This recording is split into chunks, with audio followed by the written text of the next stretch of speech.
bienvenue dans l'émission Paroles de femmes. Depuis le début de la semaine, nous parlons du rythme de Dieu et c'est vrai que ça peut être un petit peu en opposition avec notre rythme de la rentrée où le rythme s'accélère. Il faut faire un tas de choses, il faut reprendre le rythme de la rentrée, on le dit. Mais qu'en est-il du rythme de Dieu? Et aujourd'hui, nous allons voir en ce temps de rentrée qu'il est important aussi de se reposer, n'est-ce pas, mesdames? Ouais. On se repose, on revient de vacances, mais on se repose quand même. Le repos. On est pour le repos, exactement. Et on a beaucoup parlé de ce contraste entre le rythme de Dieu et le rythme de la société, que la société essaye de nous imposer. Il faut absolument qu'on arrive, en tant qu'enfant de Dieu, à s'affranchir de cette façon de fonctionner. Et comme tu le disais, Anne, dans la semaine, c'est une pensée mondaine qui est venue dans l'Église et qui est venue aussi dans le cœur des croyants, et de courir et puis d'aller au rythme du monde, de fonctionner comme le monde. Et on doit être vigilant à ne pas tomber dans ces pièges qui viennent nous éloigner de Dieu, nous refroidir dans notre foi et nous empêcher finalement de faire ce pourquoi on a été créé. On a parlé de destinée.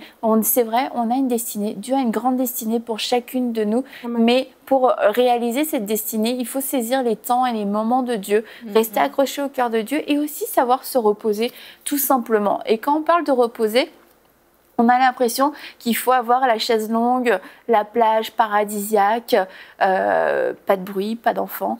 Et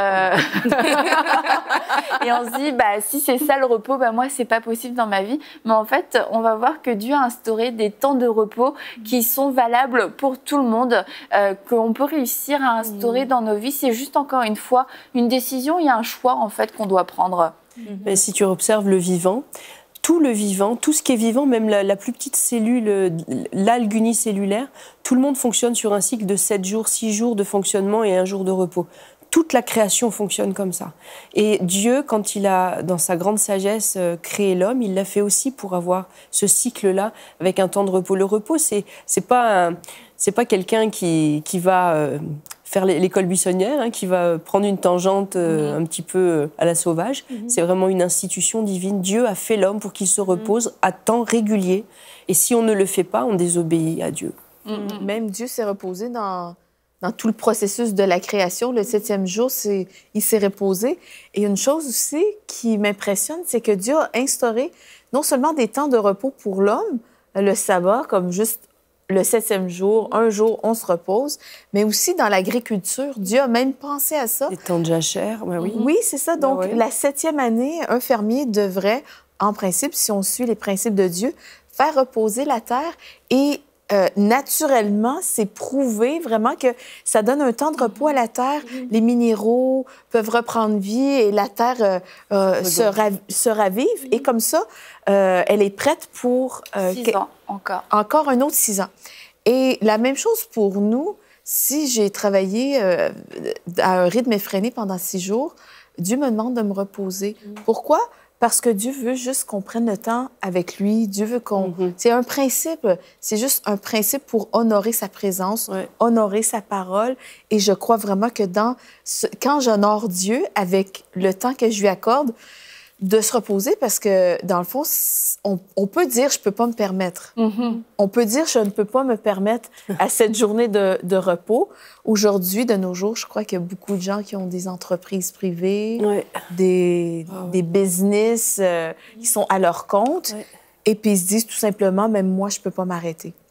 Et moi, je pense que Dieu, quand il a pensé au jour du repos, il a pensé à nous, il y avait vraiment quelque chose, il y avait un but précis. C'est pour le prendre le temps de s'arrêter et de savoir que Dieu est Dieu. Vas-y.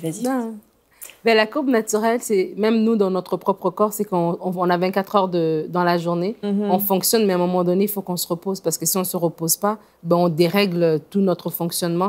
Et donc, le manque de repos qu'on prend aujourd'hui, on le paye plus tard dans la semaine parce qu'on ne pourra pas continuer, on va craquer.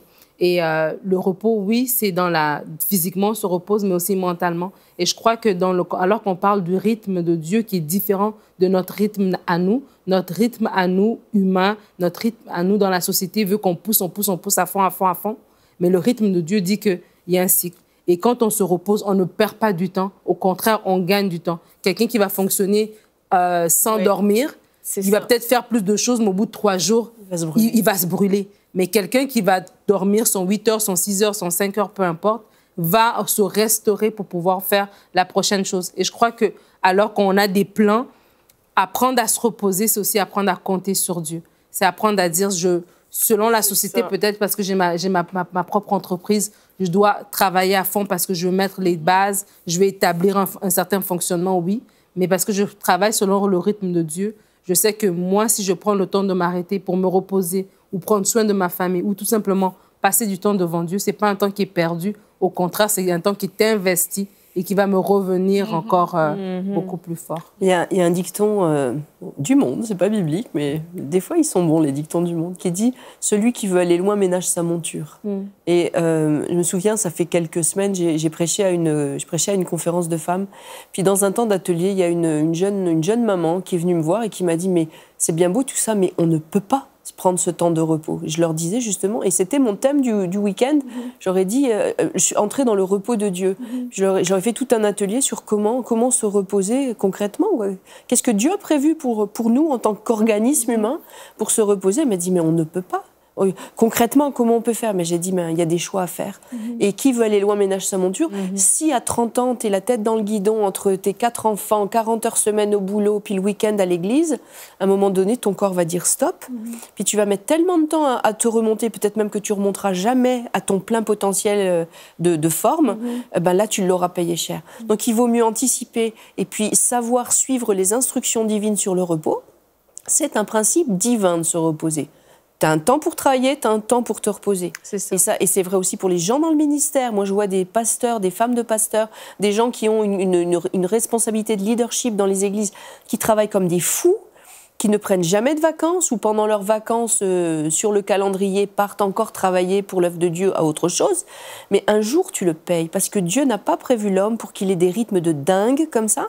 Le corps doit se régénérer. Il y a des temps que Dieu a prévus pour ça. Et il n'y a pas de gloire dans le travail constant. Ce qui est glorieux, c'est d'obéir à Dieu. Et Dieu a prévu le repos pour qu'on se repose. Et je pense qu'il y a une mauvaise compréhension des choses. On pense que si on travaille 7 jours sur 7, 365 jours par an pendant 10 ans, on est glorieux et on est vraiment un bon serviteur de Dieu. Ce qui fait un bon serviteur de Dieu, c'est d'être obéissant. Et quand on fonce la tête dans le guidon sans jamais se reposer, on se fait du mal à soi et on fait du mal à sa famille, on fait du mal à tout le monde. Puis au bout du compte, on le paye très cher.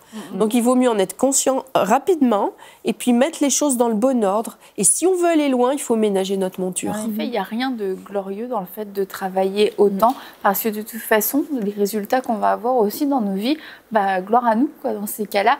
Et dans le fait d'avoir ce temps de repos, si on dit que c'est une journée dans laquelle Dieu peut pleinement se manifester. Et quand on voit que dans cette journée, il y a des choses extraordinaires qui peuvent se passer, que dans cette journée, Dieu fait beaucoup plus que tout ce qu'on a réussi à faire nous-mêmes en 6 jours.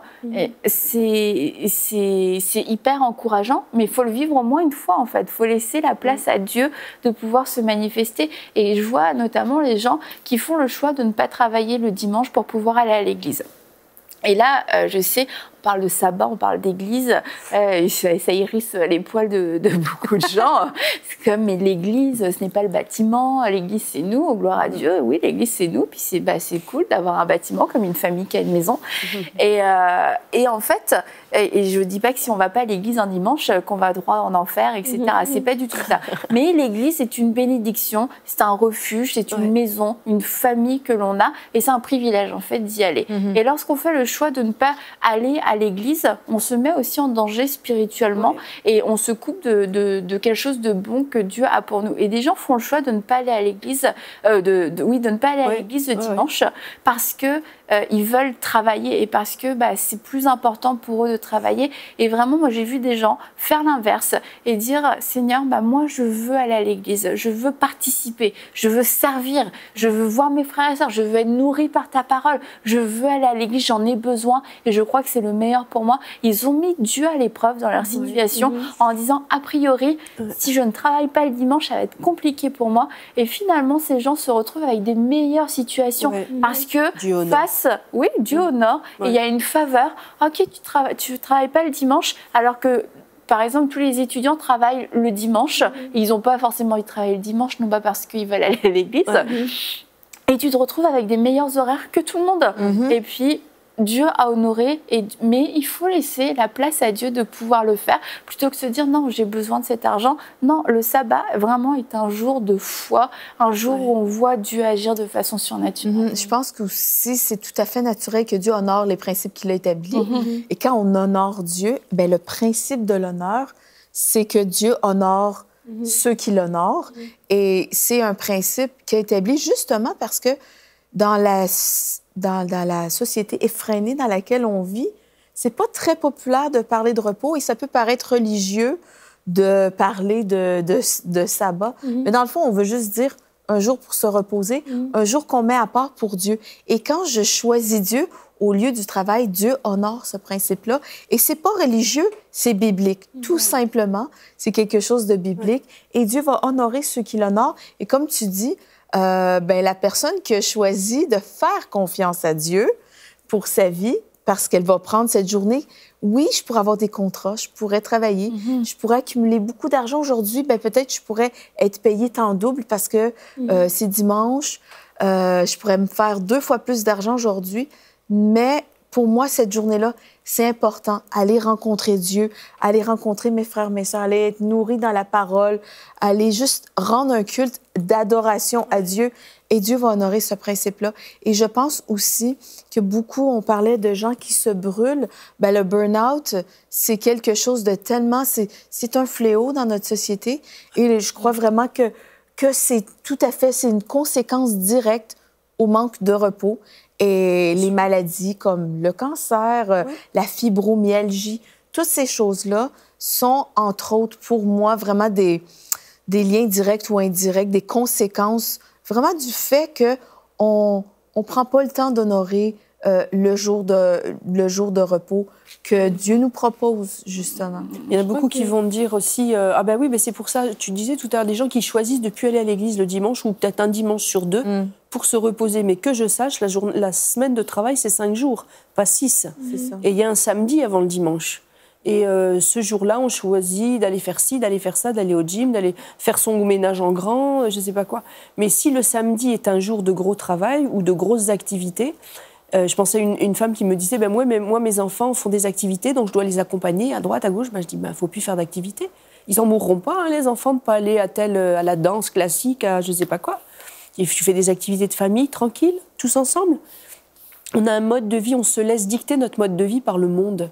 Et le monde fonctionne à un rythme de dingue. Et maintenant, les chrétiens fonctionnent avec un rythme de dingue. Mais ce n'est pas au monde à nous dire comment vivre. C'est ça. Et si le samedi, c'est une journée de dingue, c'est parce que la semaine est mal organisée. On doit avoir possibilité, et Dieu l'a prescrit, d'avoir un jour de repos dans la semaine. Et si on est très, très impliqué dans notre Église, des fois, le dimanche est plus fatigant que le reste de la semaine. C'est vrai, moi, j'en connais, mais on en a fait partie. Mais c'était normal, nous, c'était notre ministère. Mais le dimanche, c'était une très grosse journée. Il y a des gens qui travaillent 40 heures semaine et qui font aussi un dimanche de fou.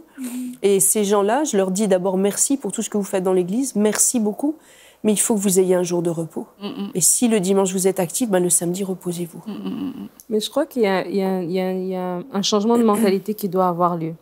En fait, quand on parle de repos, quand on parle de travail, par exemple, la mentalité du monde, c'est que se reposer, c'est être paresseux. Celui qui travaille beaucoup, c'est celui qui est vigoureux. Celui qui aime se reposer, c'est celui qui est paresseux. Mais ce n'est pas vrai. Et ça, c'est déjà quelque chose qui doit changer en nous-mêmes. Moi, je sais que j'ai beaucoup travaillé dans ma vie. Mon père a décidé que j'étais très jeune, j'étais à l'école. Ben, je devais payer mon école, je devais payer mes affaires.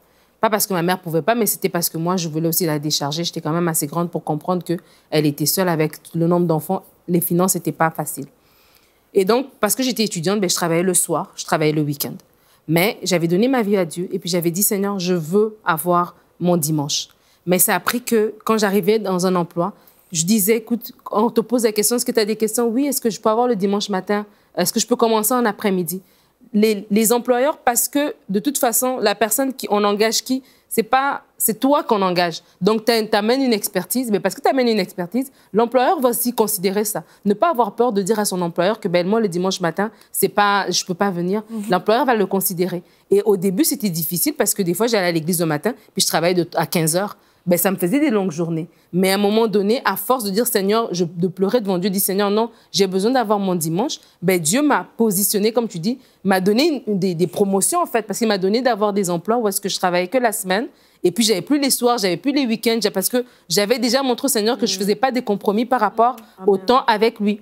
Oui. Et on voit déjà des gens qui viennent pas à l'église parce qu'ils sont en examen, des étudiants. Mais excuse-moi, le culte, il dure juste 2 heures. Je pense pas que les 2 heures que tu vas rester à la maison, tu n'as même pas étudié, tu as dormi, tu te réveilles à 10 heures, tu as tourné en rond. Le temps a passé alors que ce temps-là, si tu étais venu à l'église, ben, tu aurais été ressourcé, tu aurais juste honoré Dieu. Et Dieu t'aurait honoré en retour. Donc, c'est plus une question de mentalité qu'une question de temps par rapport à l'église, mais aussi par rapport juste à avoir ce cœur-là pour dire, Seigneur, je veux donner le temps pour toi. Parce qu'aujourd'hui, même, il y a des églises qui ont des cultes le soir, qui ont des cultes le samedi soir. Donc, c'est vraiment de dire, écoute, Seigneur, je prends une journée à part. Je veux me reposer, oui, mais je veux aussi t'honorer. Et comme tu as dit, Mathilde, ben, Dieu va honorer ceux qui l'honorent. Et c'est plus un repos dans la foi, finalement, que même ce repos physique qui est souvent, tu as raison, relié à de la paresse. Et on a du mal à couper avec ça. Moi, je sais que ma mère ne s'asseyait jamais. Ça se faisait pas. Ça se faisait pas de s'asseoir. Ça se faisait pas de rien faire. Elle regardait jamais un film en entier. Elle se levait, débarrasse, elle remet, elle ramène je sais pas quoi, elle passe l'aspirateur. Et c'était vraiment comme ça. Tu t'assois, ça veut dire que tu es paresseuse. Ça veut dire que tu veux pas travailler. Et en fait, dans le plan de Dieu, c'est pas que tu restes assis pendant 6 jours et puis le 7e, tu te lèves, parce qu'il y en a qui l'ont fait aussi à l'envers. Mais tu as toute une semaine, il y a un jour. Et en fait, ce jour-là, il y a toute une mentalité, en effet, à défaire. Et c'est plus aussi une mentalité, je pense, d'esclavage. Esclavage de la réussite, esclavage du succès, esclavage des pressions. On a parlé des pressions autour de nous. Les gens dans mon métier ne s'arrêtent pas. Les gens dans mon métier ne s'arrêtent pas le dimanche. Je ne peux pas m'arrêter le dimanche. Mais est-ce que tu sers ces gens-là? Est-ce que tu sers ton corps de métier? Est-ce que tu sers ta réussite? Non, encore une fois, on est là pour honorer Dieu dans notre vie. Et si Dieu a dit c'était bon qu'on s'arrête une journée, c'est bon qu'on s'arrête une journée. Et quand je relisais, quand Dieu parlait du sabbat à Moïse, il a vraiment insisté. Et tu te dis, bah attends, il sortait d'Égypte, il devait être fatigué, sérieux. Il cassait des briques, c'était des esclaves, quoi. Et c'était pas drôle comme vie. Il travaillait 7 jours sur 7, on n'en demandait jamais. Est-ce que tu es fatigué, tu as besoin de te reposer, tu as besoin de reprendre des forces. Et pourtant, Dieu insiste vraiment sur le sabbat. Et je vous le redis, et je le redis, et ce sera un signe à perpétuité, etc., etc. Il insiste. Et en fait, tu te dis, ils en avaient besoin, mais c'est probablement qu'ils ne savaient pas qu'ils en avaient besoin et qu'ils allaient avoir du mal à l'appliquer parce qu'ils avaient une mentalité d'esclave qui était tellement ancrée en eux que le sabbat allait absolument contre toute leur façon de penser qu'ils avaient développée en Égypte et que Dieu avait vraiment besoin d'insister. Et ce qu'aujourd'hui, je me dis, mais c'était une grâce pour eux le sabbat, ils étaient esclaves. Et en fait, pour eux, c'était un poids le sabbat au début parce que c'était comme, non, il faut qu'on travaille, il faut qu'on soit esclave de quelqu'un, il faut qu'on souffre au moins quelque part. Et puis là, le sabbat, qu'est-ce qu'on va faire? Et Dieu va vraiment faire tomber même de la manne ce jour-là. Et on voit dans l'histoire du peuple d'Israël qu'il y en a, ils se sont dit, ouais, non, on ne sait jamais, peut-être que demain, il va y avoir un chômage technique au ciel, donc on va en ramasser le double. Mais on voit que Dieu est vraiment fidèle à sa parole, y compris et surtout le jour du sabbat. Je pense qu'il y a des gens qui sont esclaves beaucoup de leur travail. Et je pense que j'ai une parole pour quelqu'un ou peut-être plusieurs personnes qui nous écoutent. Vous êtes une femme et vous vous dites, c'est très beau ce que vous dites, vous parlez des principes de Dieu, mais moi, c'est impossible que je m'arrête parce que je vais manquer ma promotion et tout le monde va me dépasser. Si je m'arrête, tout le monde va me dépasser. Et j'ai un but, je vais être présidente, je vais être à tel poste dans l'entreprise et c'est impossible pour moi que je m'arrête. Et Dieu dit que si vous mettez les priorités en premier, Dieu va honorer. Et c'est Dieu qui place les gens dans cette entreprise, c'est Dieu qui instaure les patrons et tout ça. Et des fois, en fait, c'est pas le temps qu'on y met, mais c'est vraiment la faveur de Dieu. Et quand on honore Dieu, il y a une faveur qui vient sur nous parce que c'est un principe du royaume, tout simplement. Le royaume de Dieu, l'atmosphère, c'est l'honneur. Et si mon cœur est dans l'honneur envers les principes de Dieu, Dieu va honorer. le fait que je l'honore.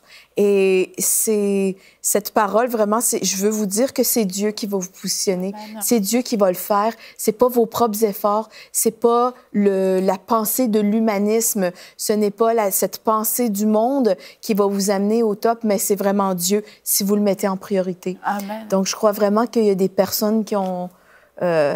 pour qui cette parole doit être reçue. Et tu dis, c'est pas le temps qu'on y met qui va déterminer notre réussite. Ouais. Et puis ça aussi, c'est vraiment un cliché à faire tomber, un mensonge à faire tomber. C'est pas le temps qu'on va y mettre, c'est vraiment la faveur de Dieu, la bénédiction de Dieu qui rachète le temps, qui fait des choses extraordinaires, qui provoque des accélérations, qui provoque des promotions, des choses qui n'étaient pas, qui auraient été